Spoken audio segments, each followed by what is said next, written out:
Welcome back, everyone, to another episode of our aftermarket review. We got a lot to talk about, lots going on out in the market today. We're going to talk about our plays from this morning, see where we're at, and cover some more topics. Stick around, you don't want to miss it. So, let's get into it. What happened today?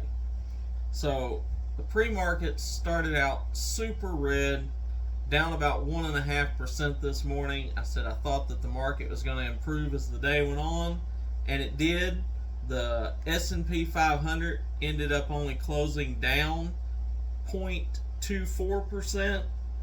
The Dow was down 0.46%, and the Nasdaq up 0.03%. So overall, the market pulled down a little, but just slightly. Held up very nicely overall, considering again the CPI numbers from yesterday. I was quite happy with it. Let's talk about the plays that we had this morning. Now, the first play that I said I was buying into this morning was Coinbase, ticker symbol COIN. Now, I said I was buying in at $52. I did. I took a position at $52. It closed up about $53.50. I did not liquidate. Crypto's been moving all day, and I look for it to be better tomorrow, so I'm holding that position. You know, if you've looked at the crypto markets, crypto has had a fantastic run today. Bitcoin up over 4%. Our plays that we've made over the week in crypto is doing fantastic. Talk about them just real quick here. Our Ethereum play is up well over $100 a coin. We bought in at $1,062.50 up to $11.93 currently. Cardano up. We got a double position at 42 cents up to 44. Our Polygon that I recommended yesterday morning bought in at 52 cents up to 69 cents so far. Just doing amazing numbers on the crypto market. Crypto is really coming up nicely, and I think that's going, as long as we don't have a big drawdown overnight, I think that's going to help set us up at least for a nice little rally tomorrow. At least tomorrow morning anyhow. Now, JP Morgan was another company I recommended this morning. I said I liked it at about the 208 or better. It opened up this morning, dropped down, or 108, I'm sorry. We shoot these videos straight through so I can get this information out to you as quick as possible. But I said at $108, I liked the price. I thought it had a good little chance to pop up. It pulled down, dropped down to about 106. I bought in at 106.50. So I got in at $106.50. It closed the day flat at $108, so up just a little bit. However, I think there's a lot of room for this to run tomorrow and get up there around that $112, $115 mark, which will make a very nice little gain. So I'm still holding that position as well. The third position that I took today was our Apple position. Now, I said I liked Apple at $144. That's where I bought in at. $144. It dropped back. In fact, right at open, it ended up coming on down to like $143.25. I got in at $144, run up, and actually broke through our Fibonacci line a little bit. I took profit at our Fibonacci line at the $148.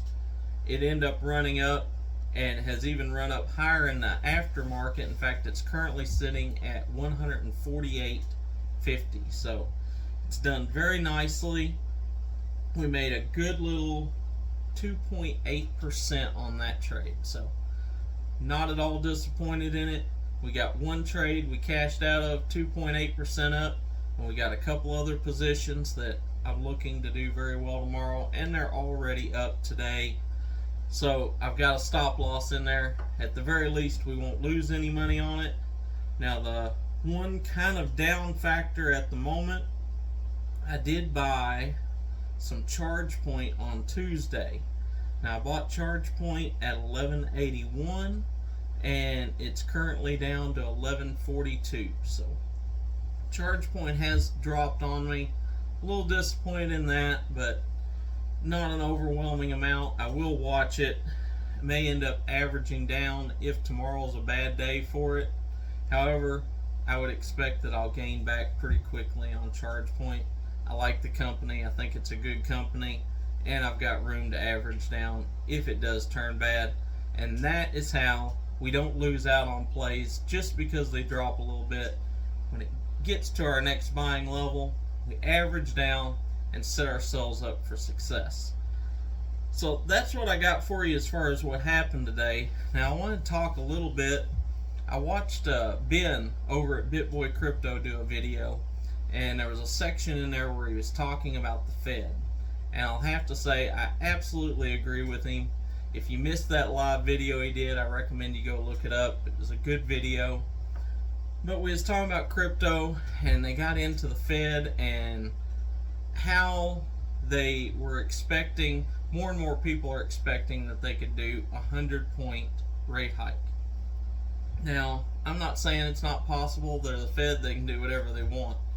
But I will say that I agree with Ben on the fact that we've already established a pretty aggressive stance against inflation. Now, the Fed can't just come out and raise rates and that's going to instantly change things. It takes a little bit of time. When they raise rates, it takes 3-4 months for that to trickle into the economy and start changing inflation. Now, the Fed knows this. So I don't think that they need to take a more aggressive stance. What they need to do is let it wait. And I think that's what they're going to do. I believe by taking too aggressive of a stance, you only push the economy down more. Now, we could get into a whole video. I could talk all day about how the Fed's not the most effective tool to carteling inflation in the first place. In fact, I could give the argument for why the Fed shouldn't exist at all. However, that's a whole nother matter. The fact of it is, it's the system that we have, and it's how they do things. But right now, people already aren't going out there and taking out loans. The whole reason for raising interest rates is to get people not to go out and borrow money and just spend the money that they have. This slows down consumers. Now, by leaving it there, people aren't going out and getting the loans. That's going to naturally start bringing down inflation. We get down the road to a point where the rates aren't stopping people from taking out loans. People are like, okay, I get it, rates are high, but I need the loan anyhow. That's when the Fed needs to come in and smack everyone's hand and be like, no, don't touch it.